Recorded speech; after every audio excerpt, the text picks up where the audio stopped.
ప్రేమపీఠం అనే ఒక చక్కటి నవల రెండవ భాగంలోకి వచ్చేసాం. ఇది మనకి తెలుసు కదా, ఎవరు రచించారో. ఎత్తనపూడి సులోచనారాణి గారు.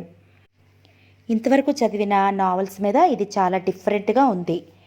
సో వెనకాల మొత్తం ఈ బుక్ గురించి ప్రివ్యూ ఏం రాశారంటే, విశాఖపట్నానికి 30 కిలోమీటర్ల దూరంలో సముద్రంలో క్రొత్తగా ఓ దీవి బయటపడింది. దానిని కొంతమంది సుప్రసిద్ధ వ్యక్తులు, ప్రవాస భారతీయులు కలిసి ఒక అద్భుతమైన విహారయాత్రా కేంద్రంగా మార్చేసి ప్లెజర్ ఐలాండ్ అని పేరు పెట్టారు. తన కుమార్తె ప్రజ్ఞ కొరకు, ఆమె కోరిక మేరకు ప్రముఖ వ్యాపారవేత్త గజకర్ణం తన కాబోయే అల్లుడు అరవింద్తో పాటు ప్లెజర్ ఐలాండ్కి విహారయాత్రకు పంపిస్తాడు.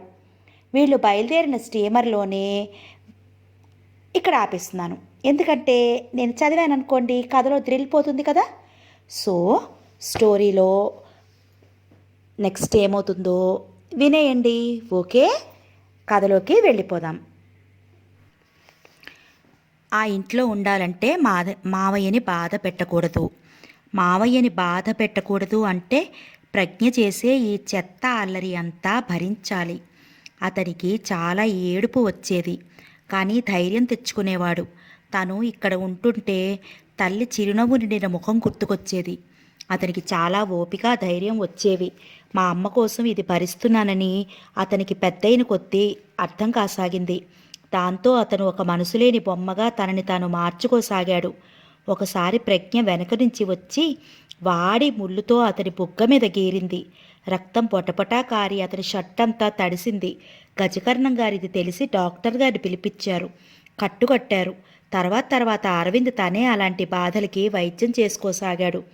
ప్రజ్ఞ ఏదో ఒక హింసాపూరిత అల్లరి చేసి పకపకా నవ్వుతూ ఇప్పుడు ఏం చేస్తావన్నట్లు నడుం మీద చేతులు పెట్టుకుని దిగ్విజయంగా చూసేది. అరవింద్ ఆమె వైపు కూడా చూసేవాడు కాదు. ఆమె జుట్టు పట్టి గట్టి లాగినట్లు లాగుతుంటే క్రాఫ్ అప్పచెప్పి ఊరుకునేవాడు. ఆ బాధకి అతని కళ్ళల్లోంచి నీళ్లు వస్తుంటే నిగ్రహించుకునేవాడు. అలాంటి ఎన్నో సంఘటనల చైనికలో ఒక భాగమే ఈరోజు జరిగిన ఎంగేజ్మెంట్ ఫార్స్. అతనికి మొదటి నుంచి ఇదొక ఫార్స్గానే ఉంటుందని తెలుసు. అసలు జనాన్ని ఇబ్బందులు పెట్టి నవ్వుకోవటం మామయ్య రక్తంలో కూడా ఉంది. లేకపోతే ఈరోజు ఫంక్షన్కి ఆయన తలుచుకుంటే వాటర్ ట్యాంక్స్తో నీళ్లు తెప్పించలేడా? తప్పక తెప్పించగలడు. వాటర్ బాటిల్లో నీళ్లు తెచ్చుకోండి అని కార్డులో వేశారు. అది చూసి ఎంతమంది విందుకు రావటం మానేస్తారా అని ఆయన అంచనా. మానేసిన వారి పని ఆయన పడతాడు. ఏదో ఒక ఇబ్బందిలో ఇరికించి కసి తీర్చుకుంటాడు. అనుకోని అదృష్టం ఆయనకి అష్టైశ్వర్యాలు పుంఖానుపుంఖంగా తెచ్చి పడేస్తోంది. ఆ అదృష్టంతో పాటు ఆయనకి రవ్వంత వెర్రి కూడా ప్రసాదించాడు దేవుడు. అరవింద్కి తెలుసు తన ఎంగేజ్మెంట్ ఎంత ఫార్సో.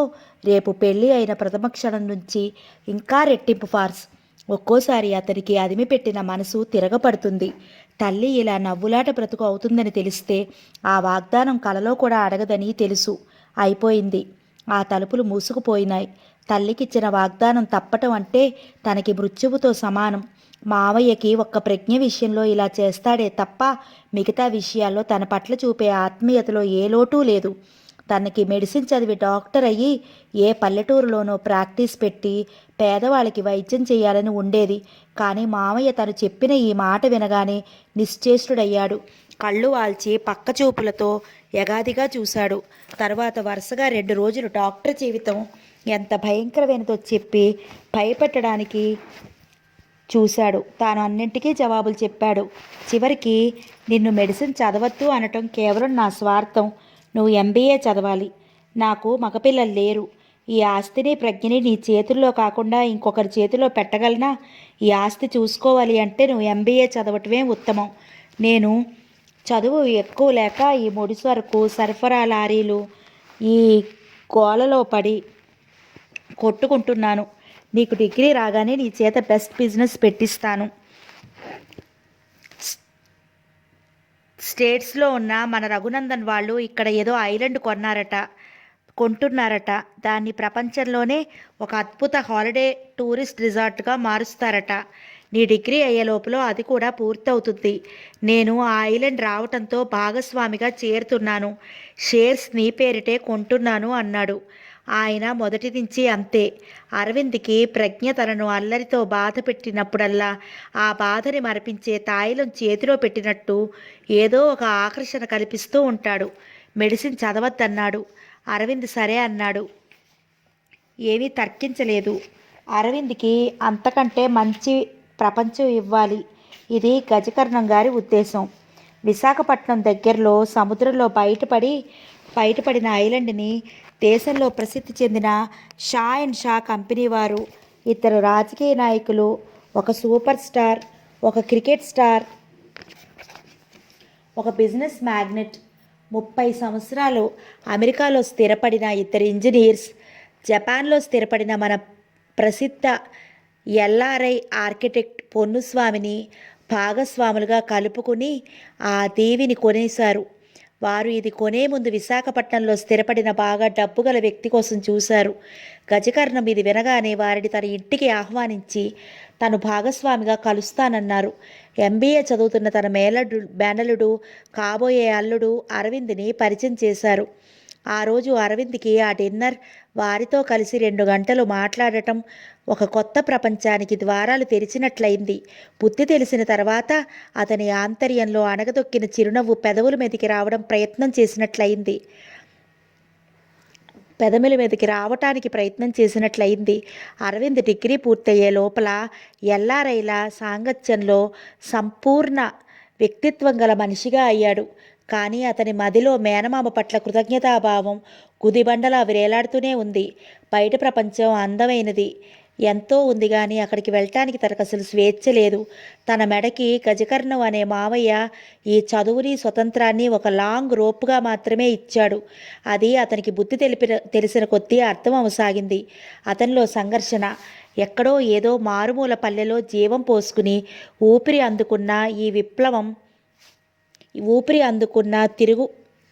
అందుకున్న తిరుగుబాటు విప్లవంలా మొదలైంది. ఎంగేజ్మెంట్ ఫార్స్లో అతనిలో ఈ విప్లవం కంఠం చించుకుని అరుస్తూ బయటపడపోయింది. కానీ అతను దాన్ని అణిచివేశాడు. ఈ అవమానాన్ని శాంతించటానికి అతను మరింత స్థిరచిత్తంతో శాంతిదేవిలో ఆశ్రయం పొందిన వ్యక్తిలా అతను బాల్కనీలో శిలాప్రతిమలా నిలబడి ఉన్నాడు. పైన ఆకాశంలో బాగా వచ్చిన చంద్రుడు అతని మీద వెన్నెల కురిపిస్తున్నాడు. అతని తదేక ధ్యానంగా మనసులో ఆంతర్యం, అద్దంలో తల్లి చిరునవ్వు నిండిన మోమే అతనికి అపూర్వమైన శాంతిదేవి. సముద్రపు గాలికి అతని మెడలో టై రెపరెపలాడుతూ ఎగురుతోంది. గాలి అతన్ని తొయ్యటానికి చిలిపి పిల్లలా వచ్చి అల్లరి చేసి తన వశం కాక పక్క నుండి పారిపోతోంది. ఆ క్షణంలో అతను యవ్వనవంతుడైన, ఆరోగ్యవంతుడైన, మగసిరి నిండిన ఒక అమృత శిల్ప రాజంగా ఉన్నాడు. భగవంతుడు అతనికి అన్నీ ప్రసాదించాడు. వాటితో పాటు అతని జీవితం అతని స్వంతం కాకుండా చేసి అతని ఎలా ఈ పరీక్షలో నెగ్గుకు వస్తాడా అని పైనుంచి తమాషా చూస్తున్నట్లుగా ఉంది. ఒక్కోసారి అరవింద్కి తన జీవితం ఏమిటో తనకే అర్థం కానంత అయోమయంగా అనిపిస్తూ ఉంటుంది. ఇప్పుడు అతను ఆ స్థితిలోనే ఉన్నాడు. ఇంతలో అతని భుజం మీద చెయ్యి పడింది. అరవింద్ ఉలిక్కిపడి తిరిగి చూశాడు. ఎదురుగా గజకర్ణం గారు. ఆయన స్పర్శ ఆత్మీయంగా ఉంది. అరవింద్ ఆయనని చూడగానే ముఖం తిప్పేసుకుంటూ భుజం మీద సున్నితంగా చెయ్యి వదిలించి వేసుకున్నాడు. అరవింద్, ఇక్కడున్నావేంటి? భోజనానికి రా, ఆయన బ్రతిమలాడుతున్నట్లు అడిగారు. నాకు ఆకలి లేదు మావయ్య. అతని ముఖం పూర్తిగా పక్కకి తిప్పేస్తూ ఎదురుగా సముద్రం అలల మీద పడే వెన్నెలని చూస్తున్నాడు. అది అతనికి కళ్ళకి ఎంతో హాయిగా ఉంది. జీవితంలో క్షణక్షణం వికారాలు చూసి ఓపికగా భరించిన వారికి ఈ ప్రపంచంలో ప్రతి చిన్న అందం గొప్ప సౌందర్యంగా సాక్షాత్కరిస్తుందేమో. అరవింద్, ఐఆమ్ సారీ అన్నారు గజకర్ణం గారు. అరవింద్ మాట్లాడలేదు, మౌనంగా చూస్తున్నాడు. ఈ మాట ఆయన నోటి వెంట విని విని విసుగొచ్చింది. దానికి అర్థం లేదు. అరవింద్, ఇందాక జరిగిన దానికి నీకు బాధ కలిగిందని నాకు తెలుసు. ప్రజ్ఞాహఠం నీకు తెలుసుగా. అరవింద్కి ముఖం కొద్దిగా ఇటు తిప్పాడు. నిన్ను నేను ఎప్పుడైనా సంజాయిషి కోరానా మామయ్య అన్నాడు. ఆ మాటలు ఇంకా అతనిలో ఆవేశం చల్లారనట్లే పళ్ళ బిగువున వచ్చాయి. నువ్వు కోరుకున్నా భగవంతుడికి ఇవ్వాలిగా. నేను అరవింద్. ఆయన అరవింద్ చేతులు బలవంతంగా లాక్కుని దొరకపరుచుకుని పట్టుకున్నాడు. అతను వదిలించుకోపోతుంటే వదల్లేదు. ఆ క్షణంలో అతను లేకపోతే జీవనాధారం లేదన్న మనిషి ఆయనే అన్నట్లుగా అంత ప్రాధేయంగా ఉన్నాయి ఆయన చూపులు. అరవింద్, నా బలహీనత ఏమిటో నేను నీకు మీ అమ్మ పోయిన రోజున, నిన్ను నా ఇంట్లోనే ఉండిపోమ్మన్న రోజునే చెప్పేశాను. ప్రజ్ఞ నా బలహీనతరా. నా ఊపిరి అంటే కరెక్ట్గా ఉంటుంది. ఒక్కగానొక్క సంతానం, అందులో ఆడపిల్ల. ఏ తల్లిదండ్రులకి ఉండకూడదేమో. వాళ్ళు ప్రాణం అర్పిస్తారు. మురిపంగా పెంచి మన తల మీద జుట్టు వారి చేతులకు అందిస్తారు. అరవింద్, చిన్నప్పుడు ప్రజ్ఞ ఒడిలో నేను తలదించి జుట్టు పీక్కుతుంటే నవ్వేవాడివి. నాకు నెప్పి అనిపించినా ఓర్చుకునేవాడివి. ఎందుకో తెలీదు, నాకే అర్థం కాదు. ప్రజ్ఞ మా అమ్మాయి. ప్రజ్ఞ ఎప్పుడు సంతోషంగా ఉండటానికి నేనెంతైనా ఓర్చుకుంటాను. ఎవరినైనా ఇబ్బంది పెట్టడానికి వెనుకాడను. నేను కావాలని అనుకున్నా ఎవ్వరైనా ఓర్చుకోగలరని నమ్ముతాను. మామయ్య ప్లీజ్. అరవింద్ అశాంతిగా, ఆవేశంగా ఏదో జవాబు విసురుగా చెప్పబోయి ఆగిపోయాడు. కళ్ళు మూసుకుని తల తిప్పుతూ ముఖం తిప్పేసుకున్నాడు. అరవింద్, ఆయన బ్రతిమలాడుతూ మళ్ళీ భుజం మీద చెయ్యి వేశారు. అరవింద్ ఆ చెయ్యి తీసేసి చెయ్యి చూపిస్తూ, మావయ్య ఒక్క చిన్న హెల్ప్ చేస్తావా? అది ఈ క్షణంలో నాకు చాలా పెద్ద హెల్ప్. దయించి నన్ను నాకుగా వదిలేసి నువ్వు వెళ్తావా? గజకర్ణం గారికి ఎప్పుడూ అరవింద్ అంటే చాలా చనువు. నువ్వు మేనల్లుడివి, నా అల్లుడివి అనే ధీమాగా ఉంటాడు. ఈ క్షణంలో ఆయన అరవింద్ కళ్ళల్లో భావం చూసి భయపడ్డాడు. అది ఎర్రని మంటలా ఉంది. ఏదీ లక్ష్య పెట్టకుండా తన దోవలో అడ్డు వచ్చిన ప్రతి చిన్న వస్తువుని నిర్దాక్షిణ్యంగా కాల్చి మసి చేసి బూడిదలా మార్చే జ్వాల అది. ఆ క్షణంలో అరవింద్ ఇంకో మాట మాట్లాడితే తనని అమాంతం పైకెత్తి ఆ సమయంలో గిరాటు కొట్టేసేట్టున్నాడు. అరవింద్ ఎప్పుడూ నిగ్రహంగా ఉంటాడు. ఈ పూట, ఈ నిమిషంలో అతని మీద అదుపు తప్పిన వ్యక్తిలా ఉన్నాడు. ఓకే. ఆయన అరవింద్ని చూసి మళ్ళా కాస్త ఆగి ఓకే అన్నాడు. అందరూ నీకోసం చూస్తున్నారు. నీకోసం నేనొచ్చాను. వారు నా కోసం వెతుకుతూ వస్తారు. ఎంగేజ్మెంట్ జరిగింది. అది కాస్త వెర్రిగానే జరిగిందనుకో. అది ప్రజ్ఞ కోసం, ప్రజ్ఞ సంతోషం కోసం ఆ వెర్రి తప్పదు మరి. తనకు ఎక్కడ ప్రథమ స్థానం ఉండదో నీకెక్కడ ఎక్కువ స్థానం ఇస్తాను అని ప్రజ్ఞ నాకు క్షణక్షణం ఈ పరీక్షలు పెడుతూ ఉంటుంది. నేను రుజువు చేసుకుంటూనే ఉండాలి. ఎందుకంటే ప్రజ్ఞని నీకిచ్చి పెళ్లి చేసే వరకు నాకు ఈ తిప్పలు తప్పవు. ఆ మూడు ముళ్ళు పడిన తర్వాత భర్తగా నువ్వు కంట్రోల్ చేసుకుంటావో లేక నాలాగే అంగీకరించి తల వంచుతావో నీ ఇష్టం. మామయ్య ఒక్క నిమిషం నన్ను వదిలేయమని చెప్తున్నాను నేను. అతను కాస్త పెద్దగా అన్నాడు. అతని స్వరం సాధికారంగా ఉంది. అది తిరగబడిన బానిస గొంతులా ఉంది. ఓకే ఓకే, నువ్వు వచ్చే వరకు నేను ఇక్కడే వెయిట్ చేస్తాను. ఆయన బాల్కనీలో మూలకి జరిగి పిట్టగోడ మీద చేతులు ఆనించి సముద్రం వైపు చూస్తూ నిలబడ్డాడు.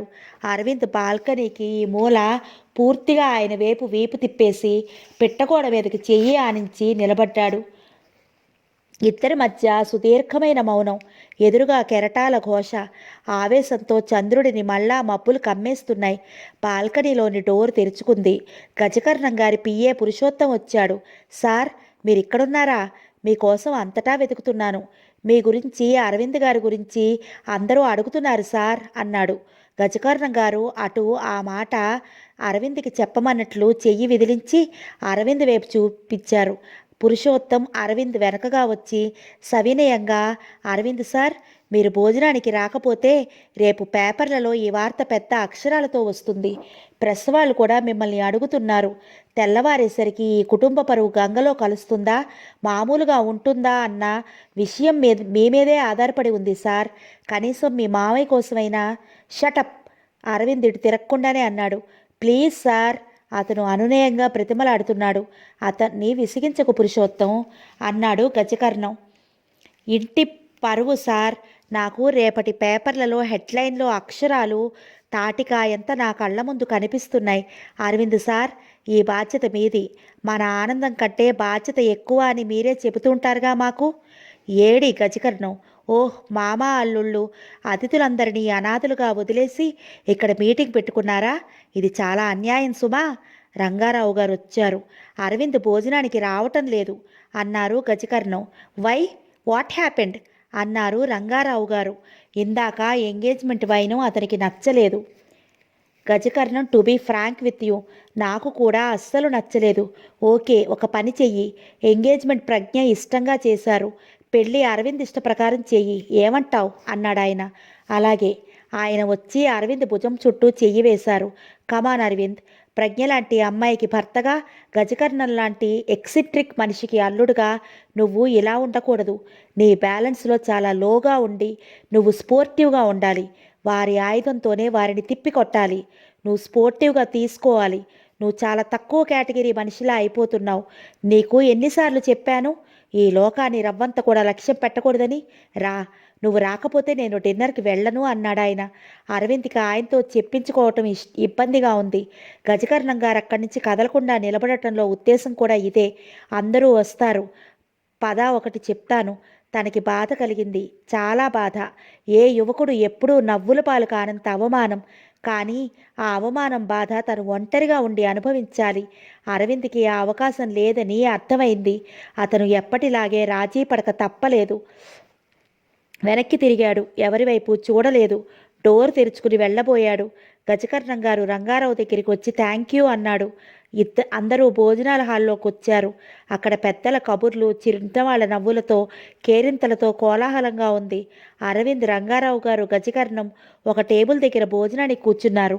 ప్రజ్ఞ ఫ్రెండ్స్తో తను ఎల్లుండి వెళ్ళబోతున్న ప్లెషర్ ఐలాండ్ గురించి సంతోషంగా చెప్తోంది. అది ఒక అద్భుత ప్రపంచం అంటోంది.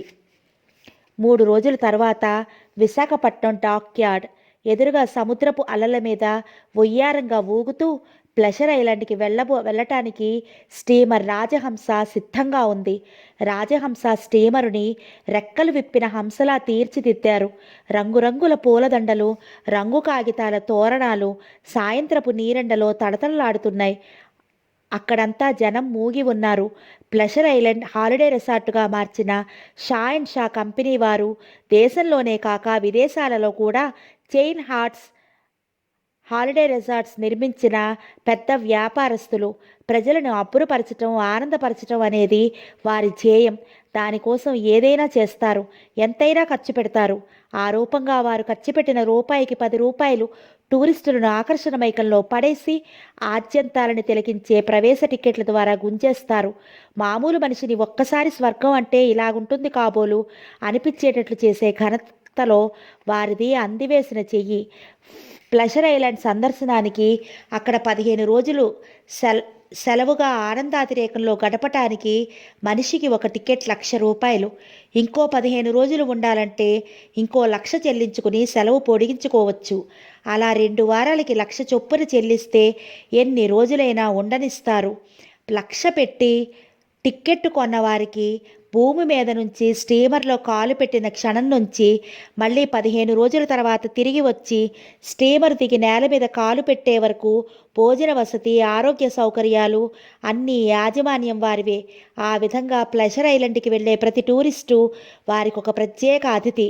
ఆ రాచమర్యాదలు, లాంఛనాలు పోర్ట్లోనే ప్రారంభమవుతాయి. రాజహంసలో బయలుదేరటానికి వచ్చి పోర్ట్లో కాలు పెట్టి టికెట్ చూపించిన ఆ వ్యక్తిని ముందు ఎయిర్ కండిషన్డ్ పెద్ద వెయిటింగ్ హాల్లోకి తీసుకెళ్లి కూర్చోపెడతారు. ఆ రోజు సాయంత్రం గజకర్ణం గారి కారు వచ్చి పోర్ట్లో ప్లెషర్ ఐలాండ్ ముఖద్వారం ఆఫీస్ దగ్గర ఆగింది. ముందు సీటులో నుంచి గజకర్ణం గారు దిగారు. వెనక సీటులో నుంచి ప్రజ్ఞ ఉరికినట్లు దిగింది. ఆమె వెంట అరవింద్ కూడా దిగాడు. ప్రజ్ఞ ముఖం సంతోషంతో కళకళలాడిపోతోంది. తండ్రి చెయ్యి పట్టుకుంది. డాడీ, ఐఎమ్ లక్కీ కదూ అంది. Most luckiest girl in the world ఆయన చెయ్యెత్తి చెప్పాడు. ప్రజ్ఞ బొంగమూతి పెట్టింది. డాడీ, నువ్వు కూడా లక్కీ కదూ అంది. ఎస్, నీకంటే ముందు నేనే డ్యామ్ లక్కీ అన్నాడాయన సగర్వంగా నడుస్తూ. ప్రజ్ఞ అక్కడ కోలాహలాన్ని విప్పారిన కళ్ళతో గమనిస్తోంది. అరవింద్ వారిద్దరి వెనక ఒక 3 అడుగుల దూరంలో నడుస్తున్నాడు. అతనికి ఈ ప్రదేశం కొత్తేమీ కాదు. ఫ్రెండ్స్ని పంపటానికి తరచుగా వస్తూనే ఉంటాడు. రాజహంస హార్బర్లో నుంచి బయలుదేరటమే ఒక పెద్ద వేడుక. దాన్ని చూడటానికి మనిషికి 20 రూపాయలు పెట్టి టికెట్లు కొంటే హాల్లోనికి రాణిస్తారు. వారికి కూల్ డ్రింక్స్, కాఫీ ఫ్రీగా ఇస్తారు.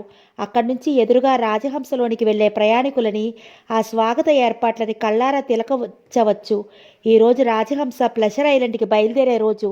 జనం రోజు కంటే ఎక్కువగా చూడటానికి వచ్చారు. బయట టూరిస్టు బస్సులు 4-5 ఆగి ఉన్నాయి.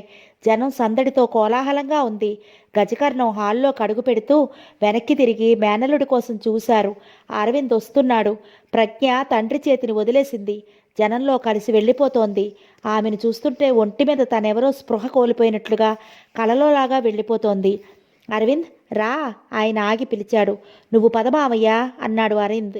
ఆయన జేబులోకి చేయి పోనిచ్చి ఒక కవర్ తీసి దాని గబాలను అరవింద్ చేతిలో పెట్టేశాడు. ఏంటి మావయ్య అన్నాడు తీసి చూస్తూ. అవి ట్రావెలింగ్ చెక్స్, 4 లక్షలకు పైగా ఉన్నాయి. మావయ్య ఏంటిది? ఎంతకింత డబ్బు తిరిగిచ్చేస్తుంటే ఆయన చేత్తో వారించి అరవింద్ చేతినే బలవంతంగా జేబులో పెట్టించాడు. అరవింద్, ఏదైనా అవసరం ఉండవచ్చు. ప్రజ్ఞకి ఇంకో 2 వారాలు ఉండాలనిపిస్తే ఉండు. విసుక్కోకు, చిరాకు పడకు. చిన్నపిల్ల, అతి గారాబంగా పెంచాను. అదేమైనా తప్పు చేస్తే ఆ తప్పు నాదే కానీ దానిది కాదు. ఆయన కళ్ళ వెంట బొటపట నీళ్లొచ్చేశాయి. ఏంటి మావయ్య ఈరోజు కొత్తగా చెప్తున్నావు అన్నాడు అరవింద్. అరవింద్లో ఒకే ఒక బలహీనత ఉంది. అది ఎవరైనా ఏడుస్తుంటే అతను చూడలేడు. తనకి చేతనైన సాయం చేసి ఊరడించాలని తాపత్రయపడతాడు. ఆ ప్రయత్నంలో తను నష్టపోయినా లక్ష్య పెట్టడు. అరవింద్ మేనమామ జేబులో నుంచి జేబురుమాలు తీసి కన్నీళ్లు తుడిచాడు. ఆయన డక్కుత్తికుతో అన్నాడు. ప్రజ్ఞ పెంకితనం నీకు ఇబ్బంది కలిగిస్తుంది, నాకు తెలుసు. అది నాకు అలవాటైపోయిందిగా మామయ్య. ప్రజ్ఞని ఎవరైనా లోపల తిట్టుకున్నా నేను భరించలేను. ఆ పని ఎవ్వరూ చేయరు, నేను అసలే చేయను. ప్రజ్ఞని ఇలా 15 రోజులు వదిలి ఎప్పుడూ లేను. నాకెలాగో ఉంది అన్నారాయన బేలగా. మావయ్య, పోనీ ఈ ప్రయాణం మానేస్తాం. మీ బాధ కంటే ఎక్కువ? అరవింద్ ఆశగా అడిగాడు. ఈ రూపంగానైనా ప్రయాణం మానేస్తే అతని ప్రాణం హాయిగా ఉంటుంది. 15 రోజుల పాటు ప్రజ్ఞతో ఒంటరిగా కాళ్ళు చేతులకి సంకెళ్ళు బిగించి ఒక నిర్మానుష్యమైన దీవిలోకి వెళ్తున్నట్లుగా ఉంది అతనికి. గజకర్ణం వెంటనే అనేశాడు. నోనో, నాకు ప్రజ్ఞ సంతోషమే ముఖ్యం. పద పద. ఏదీ ప్రజ్ఞ? ఆయన చుట్టూ చూశాడు. అదుగో అరవింద్ చూపించాడు. ప్రజ్ఞ ఎవరో ఫారినర్తో వచ్చిరాని ఇంగ్లీష్లో మాట్లాడేస్తూ హడావుడిగా ఉంది. అది చూడగానే గజకర్ణం గారు చప్పున అరవింద్ చేతులు 2 పట్టుకుని ప్రార్థిస్తున్నట్లుగా, అరవింద్, ప్రజ్ఞని క్షేమంగా మళ్ళీ తీసుకొచ్చి నాకు అప్పగించే బాధ్యత నీది అన్నారు. సరే మామయ్య, అరవింద్ అంగీకరించాడు. ప్రజ్ఞని ఎవరితో నీ మాట్లాడనీకు. అలాగే. ఇంతలో మైకులో ఇంగ్లీష్లో చక్కని గొంతు పిలుపు వినిపించింది. మిస్టర్ అరవింద్ కుమార్, మిస్ ప్రజ్ఞ, మీ టిక్కెట్లతో కౌంటర్ దగ్గరికి వెంటనే రావాలి. వెళ్ళు వెళ్ళు, గజకర్ణం తొందర చేశారు. అవన్నీ తీసుకున్నావుగా? జాగ్రత్త. అలాగే. ప్రజ్ఞని వదలకు. ఆయన కళ్ళెత్తి ఎదురుగా ఉన్న వాళ్ళ భుజాల మీద నుంచి దూరంగా వెళ్తున్న అరవింద్ని హెచ్చరించాడు. అరవింద్కి ఆయన మాటలు వినిపించేయో లేదో అతను వెనక్కి తిరగలేదు. అరవింద్ వచ్చేసరికి ప్రజ్ఞ పరిగెడుతూ కౌంటర్ దగ్గరికి వచ్చింది. ఇద్దరూ షా యాజమాన్యం వారిచ్చిన ఫారాలను తమ వివరాలతో సరిచేసి టికెట్ నంబర్ వేసి టికెట్కి జత చేసి ఇచ్చారు. రాజహంస దగ్గరికి వెళ్ళి టూరిస్టులు అంతా క్యూలో నించున్నారు. పక్కనే నిలబడి ఉన్న military band wish you a wonderful journey, by by, cheerio అంటూ ఎలుగెత్తి చాటినట్టు బిగ్గరగా ఆలపిస్తోంది. బ్రిడ్జి చుట్టూ లైట్లు వెలిగాయి. తారాజువ్వలు వీధుల్లోకి తూసుకెళ్లాయి. డాక్ నుంచి ఒక్కొక్కరే పూలమాలలతో అలంకరించి కట్టిన తాళ్లు బ్రిడ్జి మీద నుంచి రాజహంసలోకి అడుగుపట్టసాగారు. ప్రయాణికుల్లో దేశ విదేశీయులు, యవ్వనవంతులు, మధ్య వయస్కులు అయిన స్త్రీ పురుషులు చాలామంది ఉన్నారు. ప్రజ్ఞ సంతోషం ఆపుకోలేక అరవింద్ భుజం గిచ్చుతోంది. అతను సహనంగా ఆ చేష్టని భరిస్తున్నాడు. అరవింద్, ప్రజ్ఞ లోపలికొచ్చారు. లోపల ఆ హాలు ఒక పక్షి పొట్టలోకి వచ్చినట్లు డెకరేషన్ ఉంది. బ్లూ గోల్డ్ కలయికతో చక్కని యూనిఫామ్ ధరించిన యువతీ యువకులు స్టీమర్లో అడుగుపెట్టగానే ప్రయాణికుల్ని సాదరంగా ఆహ్వానించి తీసుకువెళ్ళి వారి సీట్లలో కూర్చోబెడుతున్నారు. ఎయిర్ కండిషనర్ కావల వల్ల చాలా హాయిగా ఉంది. పక్కనున్న గుండ్రటి అద్దాల కిటికీలో నుంచి దూరంగా చేతులు ఊపుతున్న జనం కనిపిస్తున్నారు. స్టీమర్లో అంతటా ఒక మధురమైన సువాసన మత్తుగా అనిపిస్తోంది. ప్రతి మనిషి తన కలతలు, సమస్యలకి గుడ్ బై చెప్పి మధుర స్వప్నం లాంటి ఒక సుందర ప్రపంచంలోకి అడుగుపెట్టినట్లుగా అనిపిస్తోంది. ఇక్కడ సీట్ల మీద ఆసీనులైన వారంతా ఏదో విధంగా విపరీతంగా డబ్బున్నవారే. కానీ వారికి వారి డబ్బుతో ఆనందంగా జీవించడం ఎలాగో తెలియదు. బ్రతుకుని ఇంత మధురంగా, అనూహ్యమైన ఆనందంగా జీవించవచ్చునని వారికి షా కంపెనీ చేర్చి చూపిస్తున్నారు. షా వారి స్లోగన్ కూడా అదే. Give and few rupees, give us few rupees, get back pleasure island from us. Give us few rupees, get back pleasure island from us. అందరూ అక్కడ అడుగు పెట్టగానే రిలాక్స్ అయిపోయారు. అరవింద్ మాత్రం కాలేకపోతున్నాడు. అతనికి ఏ నిమిషంలో ప్రజ్ఞ ఏ కోతి పని చేస్తుందో అననే ఆదుర్త. అతను మ్యూజిక్ వింటున్నా, స్టీవర్డ్స్ ఇచ్చిన కాఫీ తాగుతున్నా, అతని మనోనేత్రం ఒక ప్రక్క, ప్రజ్ఞని ఒక కంట కనిపెడుతూనే ఉంది. అందరూ ఆనందంగా ఉన్నారు. అరవింద్ కుడిపక్క ఒక పెద్దామె కూర్చుని ఉంది. ఆవిడ ధరించిన చీర, నగలు, ఆ కూర్చున్న తీరు ఆమె ఉన్నత కుటుంబీకురాలు అని తెలుస్తూనే ఉంది. వయసులో ఉన్ననాడు రాజ్యం ఏలిన అందం ఛాయలు గతస్మృతిలో ఆవిడ చెక్కిళ్లలో, కళ్ళల్లో కనిపిస్తోంది. ఆవిడ ప్రక్కన ఒక విదేశీ వనిత కూర్చుని సీరియస్గా విజిట్ ఇండియా అన్న బ్రోచర్ శ్రద్ధగా చూస్తోంది. వయసులో ఉన్న ఒక యువకుడు ఆమె దగ్గరగా వచ్చి, అంతా కంఫర్టబుల్గా ఉందా మేడం అని అడిగాడు. ఓకే అంది ఆమె. అతనితో మాట్లాడిన ఆ 10 సెకండ్లలో ఆమె కళ్ళలోకి ఒక వెన్నెల కెరటంలా వచ్చి మాయమైంది. ఆవిడ పక్కన ఒక విదేశీ వనిత కాలు మీద కాలేసుకుని కూర్చుని అత్యంత శ్రద్ధగా విజిట్ ఇండియా బ్రోచర్లో ఫోటోలు, వివరాలు తదేకంగా చూస్తోంది. ఆమె ప్రక్కన ఓ మధ్య వయసు దాటుతున్న పెద్ద మనిషి కూర్చున్నాడు. ఆయన చాలా హుందాగా ఉన్నాడు. బాధ్యత గల పెద్ద మనుషులు చేపట్టే జీవితం గడిపిన వ్యక్తిలా ఉన్నాడు. ఆయనని విదేశీ వనిత ఇంగ్లీష్లో కేరళ గురించి, అది ఎక్కడుంది, ఆ ప్రదేశానికి ఎలా వెళ్ళాలి అని వివరాలు అడుగుతోంది. ఆయన చేతులు జిడ్డు కృష్ణమూర్తి భంగిమలో చూపిస్తూ చాలా తక్కువ స్థాయిలో ఆమెకి కేరళ రాష్ట్రంలో ఎంతమంది జనాభా ఉన్నారో, ఏ ఏ ప్రదేశాలు చూడదగ్గవో, కేరళని ఆంధ్ర నుంచి ఎలా చేరుకోవాలి విశదంగా చెప్తున్నాడు. ఆ చెప్పడం ఒక ఎగ్జిక్యూటివ్ మాన్యువల్ రిపోర్ట్ కమిటీకి రిపోర్ట్ ఇస్తున్నట్లుగా ఉంది. అరవింద్ కాఫీ తాగుతున్నాడు. ప్రజ్ఞ కాఫీ వద్దంది. టీ ఇమ్మంది. టీ వద్దు, మిల్క్ వద్దు, ఐస్ క్రీమ్ వద్దు, నాకు యాపిల్ మిల్క్ కావాలి. యాపిల్ జ్యూస్ ఉంది గుర్తు చేసింది అమ్మాయి. నో, నాకు యాపిల్ మిల్క్ కావాలి. ఇక్కడ దొరకదు అందా అమ్మాయి. నాకు కావాలి ధీమాగానే అంది. ఇంకో స్టీవర్డ్ వచ్చాడు. ప్రజ్ఞ యాపిల్ మిల్క్ కావాలని అంటోందని, అది మన సర్వింగ్ లిస్ట్లో లేదు అని ఆ అమ్మాయి చెప్తుంటే అతను చిరునవ్వుతో డోంట్ వరీ, యాపిల్ మిల్క్ ఉంది అని ప్రజ్ఞతో ఒక్క క్షణం మేడం అని వెళ్ళాడు. అతను యాపిల్ జ్యూస్లో మిల్క్ వేసి తెచ్చిచ్చాడు. ప్రజ్ఞ సగర్వంగా తీసుకుని తాగసాగింది. ఇంతలో అరవింద్ వెనక నుంచి హాచ్ అని తుమ్ము, దానితో పాటు అతని మెడభాగాన ఒక అమ్మాయి మూవ్ అవ్వడం, వెంటనే ఐఎమ్ సారీ అంటుండగానే తుమ్ములు మళ్ళీ మళ్ళీ ఆగకుండా రాసాగాయి. అరవింద్ తిరిగి చూశాడు. అతని వెనుక ఒక అమ్మాయి ఉంది. చంద్రకాంతిలా మనోహరంగా ఉన్న ఆమె ముఖం ఎర్రబడింది. తుమ్ములు ఆగటం లేదు. ముక్కు వెంట నీళ్ల ప్రవాహంలా వచ్చేస్తున్నాయి. ఆమె ఇబ్బంది గమనించి అరవింద్ తన జేబురుబాలు తీసిచ్చాడు. Thank you. ఆమె తిరస్కరిస్తుంటే తుమ్ములు వచ్చేశాయి. ఆమె గబాల్న అరవింద్ చేతిలో జేబురుమాలు లాక్కుని ముక్కుకి అడ్డుగా పెట్టుకుంది. Bharati, what is this? ఆమె తుమ్ములకి ఆమె పక్కన అతను అన్నాడు. అతను కోలమొహంతో ఉన్నాడు. పింక్ కలర్ షర్ట్ వేసుకుని జుట్టు వెనక మెడ దగ్గరికి పొడుగ్గా ఇప్పటి ఫ్యాషన్గా జుట్టు పెంచుకున్నాడు. సుమన్, నీ పెర్ఫ్యూమ్, అది నాకు పడదని చెప్పానా? ఆ వాక్యం పూర్తి చేసే లోపులో ఆమె 10 తుమ్ములు తుమ్మింది. ప్రజ్ఞ వెనక్కి తిరిగి చూసింది. పింక్ షర్ట్ అతన్ని చూడగానే ఆనందంతో వికసించిన మొహంతో సీటులో నుంచి పూర్తిగా లేచేసి, హాయ్ సుమన్, ఎంత అదృష్టం నాది, మీరు ఈ స్టీమర్లో వస్తున్నారా? ప్రజ్ఞ సంతోషం పట్టలేనట్లు, చేతులు ఏం చేయాలో తెలియనట్లు మెడ దగ్గర నొక్కుంది. సుమన్, నేను మీ ఫ్యాన్ని. మీరు విశాఖపట్నంలో 2 సార్లు పాప్ మ్యూజిక్ షో ఇచ్చినప్పుడు నేను 1000 రూపాయల టికెట్ కొనుక్కుని వచ్చాను. నేనే కాదు, నా డబ్బుతో నా ఫ్రెండ్స్ని 2 కూడా తీసుకొచ్చాను. అప్పుడు మీరు పాడిన lucky girl, I love you అనేది ఉందే, అది నన్ను ఉద్దేశించి పాడినట్లే అనిపించింది. ప్రజ్ఞ బిగ్గరగా మాట్లాడిస్తుంటే అందరూ తలలు తిప్పి చూస్తున్నారు. అరవింద్, ప్రజ్ఞ మెల్లగా మాట్లాడు అని తగ్గు స్వరంతో వారించాడు. ప్రజ్ఞ అతని మాటలు రవంత కూడా లక్ష్య పెట్టలేదు. అతని కాళ్ళను తప్పించుకుని అతని భుజం మీద చెయ్యి వేసి యువతలకు వచ్చేసింది.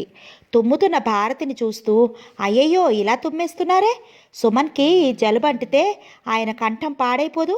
ఏమండి, మీ పేరేంటో నాకు తెలియదు, కొంచెం మీరు ఇలా వచ్చి మా అరవింద్ పక్కన కూర్చుంటారా?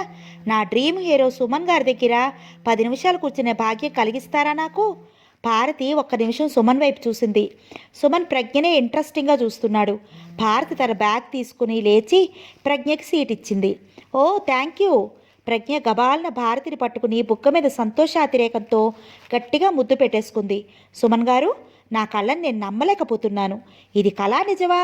నన్ను గిల్లండి మీరు, చెయ్యి అందించింది. ఓ, సుమన్ చాలా ఇబ్బందిగా భారతి వైపు చూశాడు. భారతి తనని తప్పుకుని కాలు దాటి వెళ్లాలని అరవింద్ లేచి ఆ సీటు ఖాళీ చేసి భారతికి ఇచ్చాడు. భారతి కూర్చుంది. ఆమె తుమ్ములు కాస్త తగ్గాయి. అరవింద్ భారతి మౌనంగా సీరియస్గా కూర్చున్నారు. ప్రజ్ఞ సుమన్తో మాట్లాడేస్తోంది. అతను నవ్వుతున్నాడు. రెచ్చగొట్టినట్లు ఏదో చిలిపిగా జవాబిస్తున్నాడు. ప్రజ్ఞ నవ్వు కేరింతలుగా వినిపిస్తోంది. అరవింద్ గుండ్రటి కిటికీలో నుంచి బయటికి చూస్తున్నాడు. పోర్టు, తీరం, దాని అంచున నిలబడిన జనసందోహం క్రమంగా దూరం అవుతున్నారు. సూర్యాస్తమయం అవుతోంది. ప్రపంచమంతా బంగారు రంగు అద్దినట్లుగా ఉంది. ఎటు చూసినా అపార జలరాశి. అందులో మెల్లగా వెళ్తున్న రాజహంస ఇంజను ధ్వని. అందరూ కబుర్లలో మునిగిపోయారు. అరవింద్ సముద్రం వైపే చూస్తున్నాడు. రాత్రి అయింది. రాజహంసలో ప్రయాణికులు హాయిగా విశ్రాంతి తీసుకుంటున్నారు. ఎదురుగా వేదిక మీద వారి కోసం ప్రఖ్యాత హిందుస్థానీ విద్వాంసుడు బాలకృష్ణుడి చిలిపి చేష్టలు వర్ణించే గజల్ పాడుతున్నాడు. విదేశీ పర్యాటకులకి భాష అర్థం కాకపోయినా సంగీత సోయగాల శోభ పరవశంగా అనిపిస్తూ ఉండటం వలన ఆసక్తిగా ఏకాగ్రతగా వింటున్నారు. ప్రజ్ఞ, సుమన్ ఒకటే గడగడా కబురు చెప్పేసుకుంటున్నారు. భారతి, అరవింద్ మౌనంగా గజల్ సంగీతం వింటున్నారు. వారిద్దరూ పక్కపక్క కూర్చుని దాదాపు 2 గంటలు కావస్తున్నా ఇంతవరకు ఒక్క మాట కూడా మాట్లాడుకోలేదు.